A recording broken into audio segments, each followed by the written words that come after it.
Assalamualaikum warahmatullahi wabarakatuh.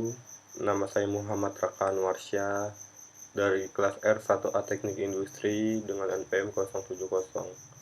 Pada kesempatan kali ini saya ingin menjelaskan kalkulus dengan materi turunan. Di sini ada pengertian turunan dalam kalkulus, yaitu turunan adalah konsep yang mengukur laju perubahan suatu fungsi terhadap variabelnya. Atau dengan kata lain, seberapa cepat nilai fungsi tersebut berubah saat inputnya berubah sedikit.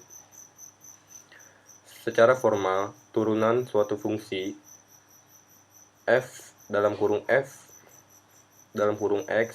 di titik dalam kurung x adalah limit dari rasio perubahan fungsi terhadap perubahan variabelnya.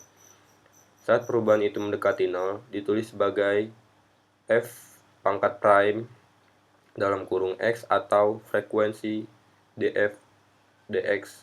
Turunan ini juga dapat diartikan sebagai kemiringan garis singgung pada kurva fungsi di titik tertentu.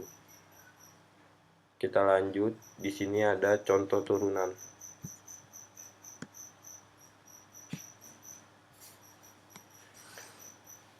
Turunan fungsi y sama dengan f dalam kurung x terhadap titik x terhadap x di titik x sama dengan x1. Didefinisikan sebagai berikut. Alpha f dalam kurung x plus x min f dalam kurung x alpha x limit min sama dengan limit alpha x 0. Andaikan limitnya ada dan ditulis sebagai f pangkat 1 dalam kurung x atau df dx.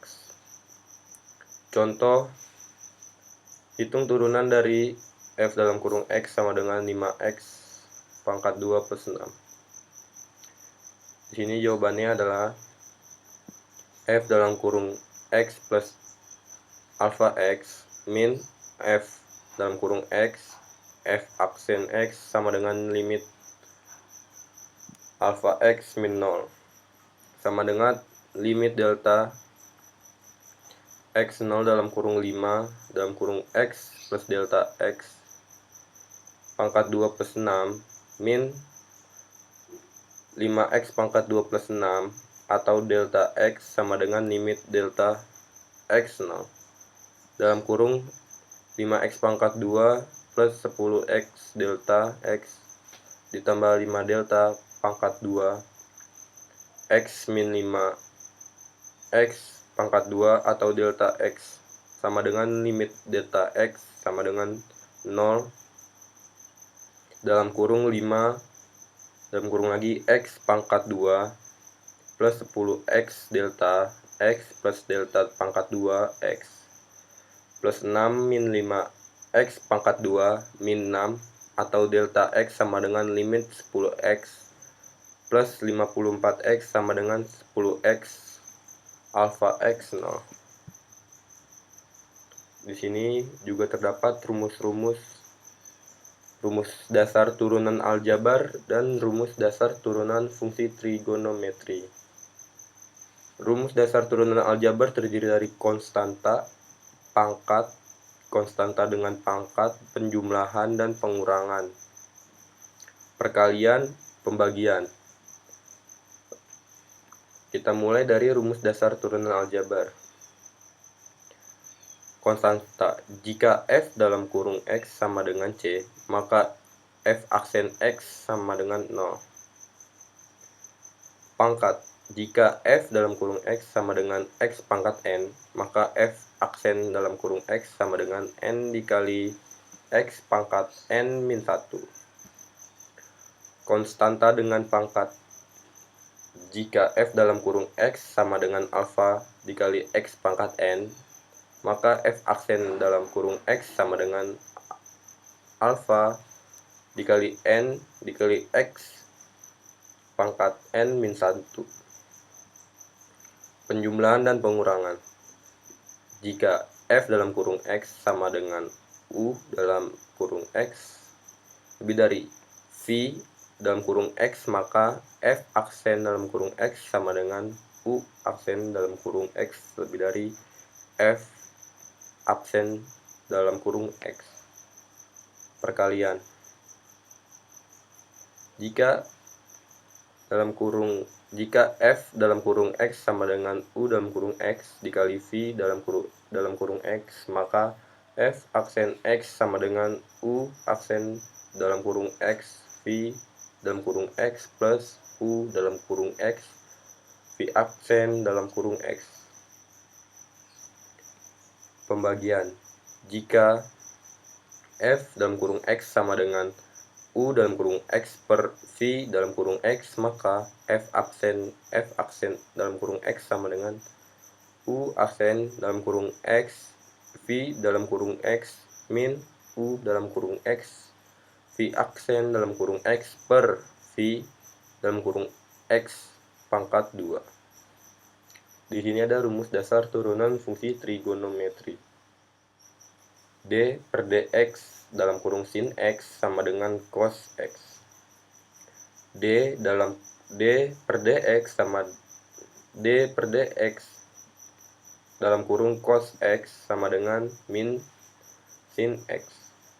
D per dx dalam kurung tan X sama dengan secant pangkat 2 X. D per dx dalam kurung cos X sama dengan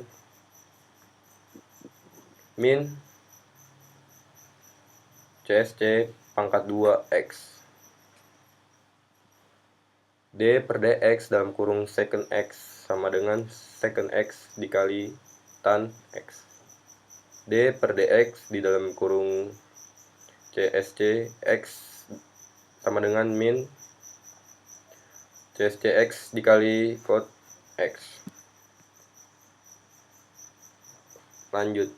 Di sini ada fungsi logaritma dan eksponensial dan Y fungsi siklometri.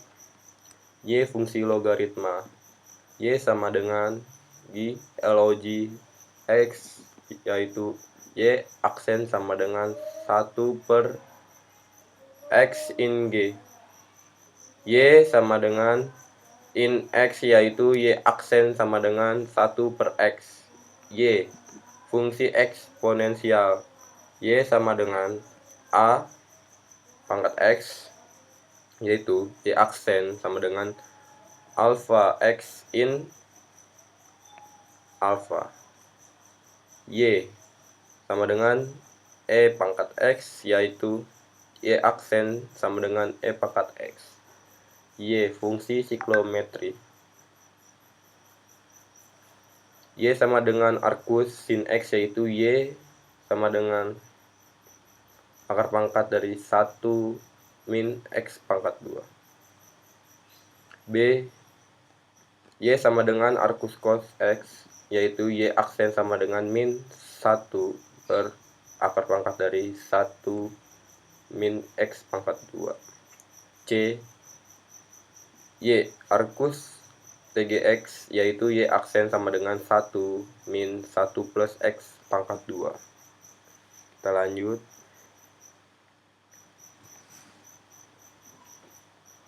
Di sini ada aturan rantai fungsi tersusun. Untuk fungsi-fungsi yang bentuknya rumit, di mana Y adalah fungsi dari U atau V. U dan V merupakan fungsi dari X. Turunannya dikembalikan ke rumus dasar. Caranya, 1. Y sama dengan AU, yaitu Y aksen sama dengan A, U aksen. Jadi A ini adalah bilangan. Dan contoh kedua, Y sama dengan U lebih dari V, yaitu Y aksen sama dengan U aksen lebih dari V aksen.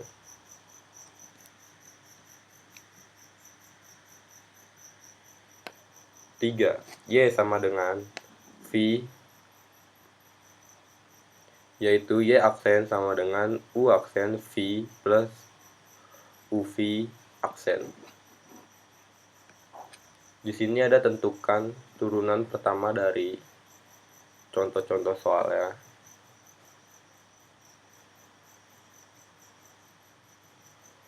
Kita lanjut. turunan lebih tinggi. Misalnya, Y sama dengan F dalam kurung X. Fungsi X yang dapat diferensier dan turunannya disebut turunan pertama. Jika turunan pertama dapat diferensier, turunan disebut turunan kedua dari fungsi aslinya. Yaitu ditulisnya seperti ini. dy pangkat 2 per dx pangkat 2 y absen atau v absen dalam kurung x. Seterusnya, turunan dari turunan kedua disebut turunan ketiga. Dinyatakan oleh d pangkat 3y per dx pangkat 3, yaitu y aksen atau f aksen dalam kurung x.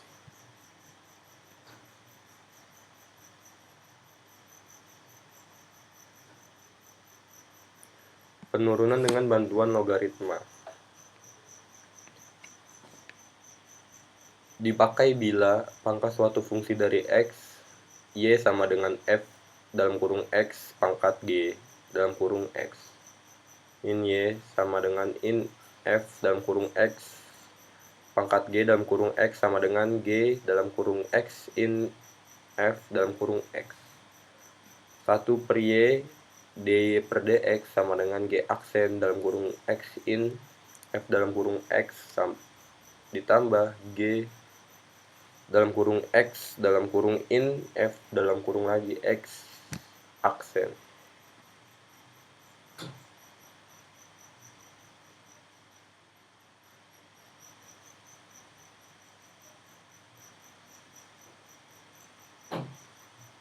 Di sini kita nomor 3 ada contoh juga, turunkan secara implisit terhadap x atau turunan rantai dan perkalian. 1 per y dy per dx sama dengan dalam kurung cos x dikali in x plus dalam kurung sin x dikali dalam kurung 1 per x.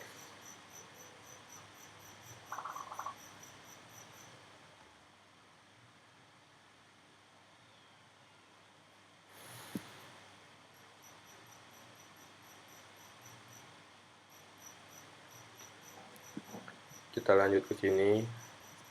dy per dx sama dengan y dalam kurung g aksen dalam kurung x in f dalam kurung x ditambah g dalam kurung x dalam kurung in f dalam kurung x aksen. Contoh dan cara. Fungsi y sama dengan x pangkat sin x. Ambil logaritma natural dalam kurung in di kedua sisi. In dalam kurung y sama dengan in dalam kurung x pangkat sin x. Lalu sederhanakan menggunakan sifat logaritma. In dalam kurung alfa pangkat b sama dengan b dikali in dalam kurung alfa. In dalam kurung y sama dengan sin x dikali dalam kurung in x. Turunkan secara implisit terhadap x atau aturan rantai dan perkalian. 1 per y dy per dx sama dengan dalam kurung cos x dikali dalam kurung in x ditambah dalam kurung sin x ditambah dalam kurung 1 per x. Selesaikan untuk dy per dx dan ganti y kembali. Jadi dy per dx sama dengan y dalam kurung cos x in x plus sin x per x. dy per dx sama dengan x pangkat sin x dalam kurung cos x in x plus sin x per x. Turunan fungsi implisit. Untuk menghitung turunan pertama, dy per dx dari fungsi implisit f dalam kurung x, y sama dengan 0. Kita perhatikan tiap-tiap suku sebagai suatu fungsi dari x, kemudian menurunkan suku demi suku. Misalnya, x pangkat 2 ditambah xy ditambah xy pangkat 2 sama dengan 0. 2x plus y plus xy aksen ditambah y pangkat 2 ditambah 2xy aksen sama dengan 0. Y aksen di dalam kurung X tambah 2XY sama dengan min 2X min Y pangkat 2. Y aksen sama dengan min 2X min Y pangkat 2 per X plus 2XY. Di sini juga ada garis singgung dan garis normal. Jika F dalam kurung X mempunyai suatu turunan pertama F1, X pada X sama dengan X0 yang hingga, maka Y sama dengan F dalam kurung X mempunyai garis singgung. Di dalam kurung XO, YO dengan koefisien arah M sama dengan TG sama dengan F1 dalam kurung XO. Bila M sama dengan 0, maka garis singgung sejajar dengan X. Persamaannya Y sama dengan YO. Garis singgung mempunyai persamaan, yaitu Y min YO sama dengan M dalam kurung X min XO.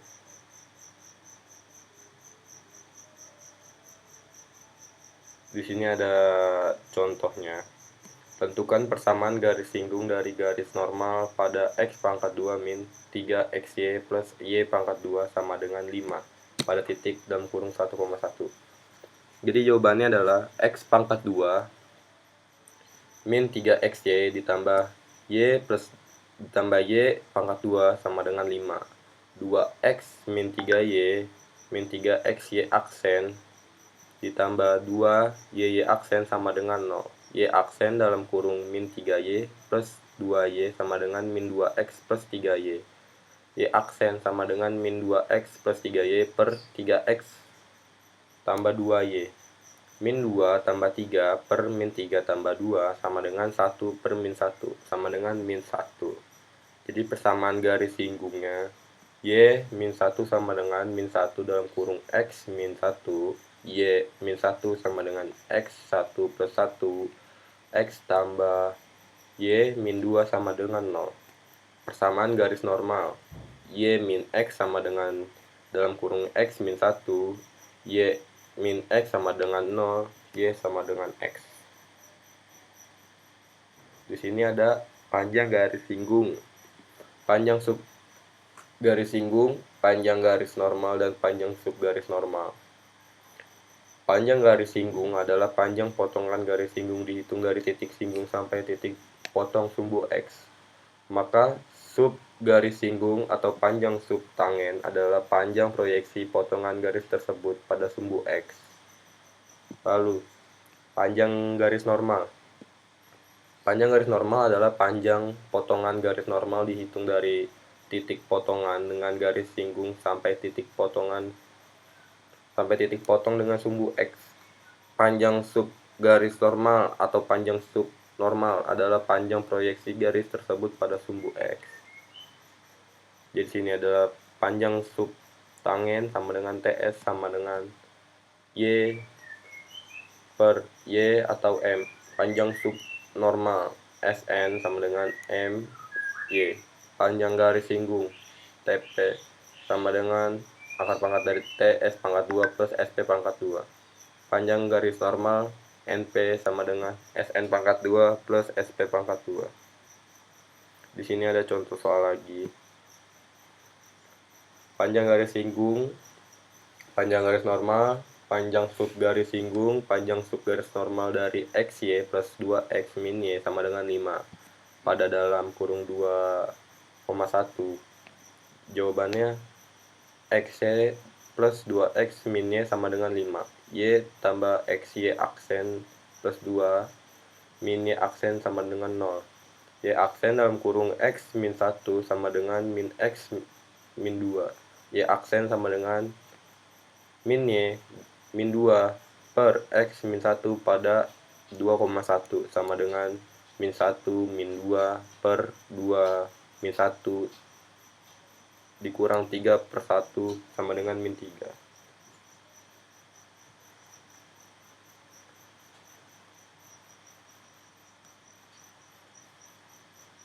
Di sini ada bentuk tak tertentu dan aturan hospital. Jika limit f dalam kurung X sama dengan 0 dan limit G dalam kurung X sama dengan, maka limit f dalam kurung x, g dalam kurung x sama dengan 0.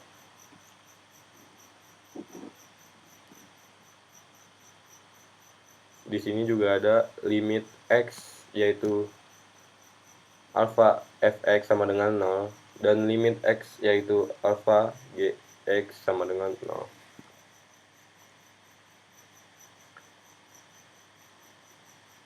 Menentukan titik kritis. Cara ke-1. 1. Selesaikan f1 dalam kurung x sama dengan 0 untuk harga-harga kritis. 2. Letakkan nilai-nilai kritis pada suatu skala bilangan, maka terbentuk beberapa internal. 3. Tentukan tanda f1 dalam kurung x pada setiap interval. 4. Untuk x bertambah melalui setiap kritis x sama dengan xo, maka min f dalam kurung x bernilai maksimal sama dengan f dalam kurung xo jika f1.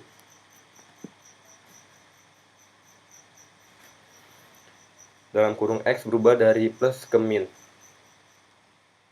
Min f dalam kurung x bernilai minimal sama dengan f dalam kurung xo jika f1.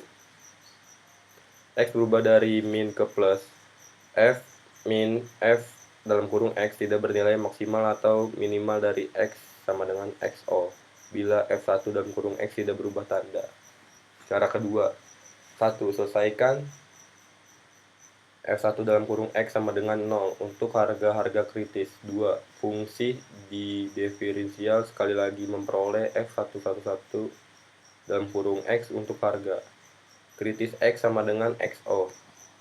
Min f dalam kurung x mempunyai nilai maksimum f dalam kurung xo bila f11 dalam kurung xo kurang dari 0. Min f dalam kurung x mempunyai nilai minimum dalam kurung f dalam kurung xo bila f11 dalam kurung xo lebih dari 0. Min penyelidikan gagal bila f11 dalam kurung f dalam kurung x0 sama dengan 0 atau menjadi tak hingga. Di sini ada contohnya. Y sama dengan 1/3 x pangkat 3 ditambah 1/2 x pangkat 2 min 6x tambah 8. Tentukan untuk titik-titik kritis, interval di mana Y naik dan Y turun, nilai max dan min dari Y. Ini jawaban untuk yang A. Y aksen sama dengan 0. Y aksen sama dengan x pangkat 2 plus x min 6 sama dengan 0. Dalam kurung x tambah 3 dalam kurung x min 2 sama dengan 0. X1 sama dengan min 3 dan X2 sama dengan 2. Dan ini jawaban yang untuk B. X kurang dari min 3, yaitu Y aksen sama dengan min sama dengan plus naik. 3 kurang dari X kurang dari 2, yaitu Y aksen sama dengan dalam kurung plus dan kurung min sama dengan min turun. X lebih dari 2, yaitu Y aksen sama dengan plus sama dengan plus naik. Dan C, X sama dengan min 3, yaitu Y sama dengan 1/3 dalam kurung 3 pangkat dalam kurung min 3 pangkat 3 ditambah 1/2 dalam kurung min 3 pangkat 2 dikurang 6 dalam kurung min 3 plus 8 sama dengan min 9 plus 9/2 ditambah 18 ditambah 8 sama dengan 17 ditambah 9/2 sama dengan 43/2. Titik P dalam kurung min 3, 43/2.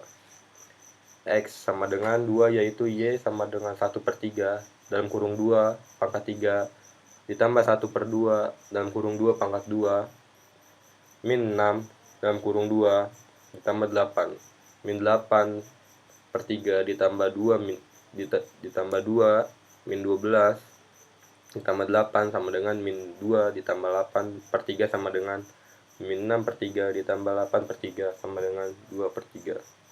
Titik Q dalam kurung 2,2/3.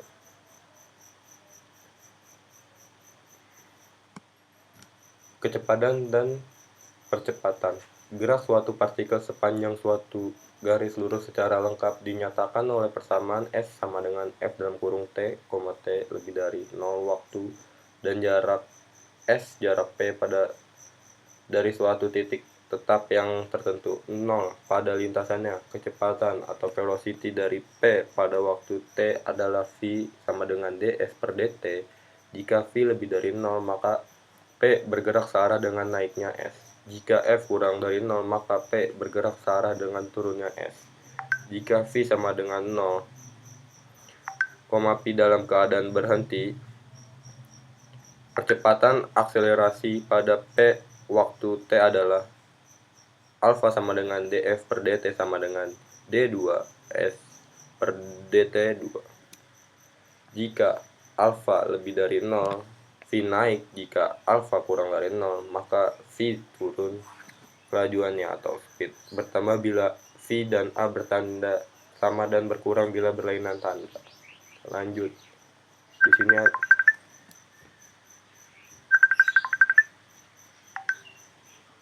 Di sini ada sebuah partikel bergerak di sepanjang suatu garis lurus dengan persamaan S sama dengan F T sama dengan 2T pangkat 3 min 9T pangkat 2 plus 12T min 1, T lebih dari 0.